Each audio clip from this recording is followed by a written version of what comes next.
Здравейте! В серията клипове "Опаковай надежно, изпрати сигурно" ще ви покажем как да опаковате правилно, бързо и ефективно, когато изпращате пратки с Speedy в страната или чужбина. При опаковане имайте предвид два основни принципа. Първо, най-важното е пратката ви да пристигне сигурно и неувредена. В противен случай, ако сте продавач, клиентът ще бъде недоволен и вие ще загубите и клиента, и парите си, а ако пращате до близък, ще разочаровате получателя. Второ, опаковайте бързо и ефективно, защото добре изградената система на опаковане ще ви помогне да спестите време и пари. Научете се да избирате най-подходящите опаковки за съответните продукти, според техните размери, тежест и съдържание. В този клип ще ви покажем как да опаковате буркани и хранителни продукти. Първата стъпка е да подредите прегледно пред себе си нещата, които ще опаковате, опаковъчните материали и всички други необходими инструменти, като ножица, макетен нож и други.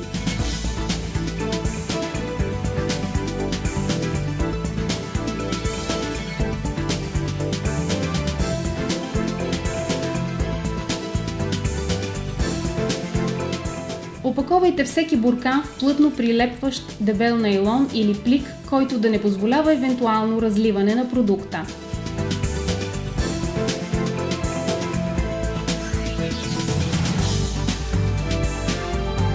Обвийте всеки буркан индивидуално с няколко слоя бабъл фолио.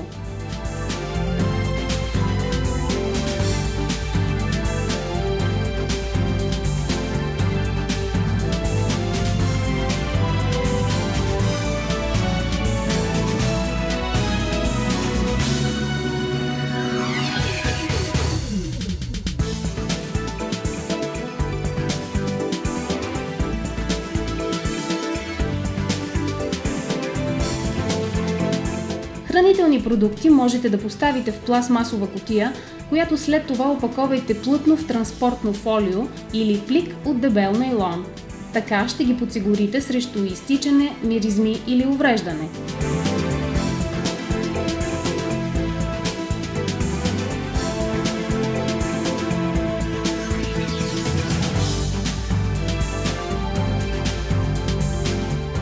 Изберете подходящ по големина кашон. Не го препълвайте. Ако е необходимо, използвайте по-голям кашон и допълнителни уплътнения.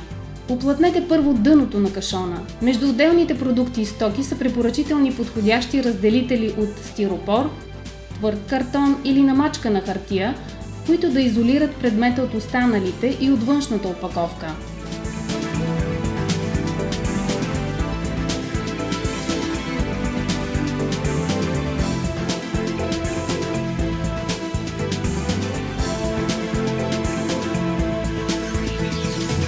Не уплътнявайте прекомерно празнините в кашона.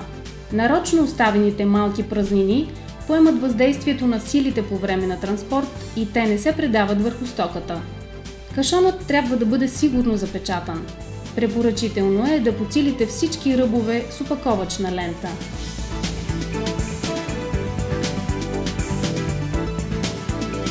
Ако прилагате документи като фактура или писмо, те трябва да са отделно опаковани в непромокаем нейлонов плик.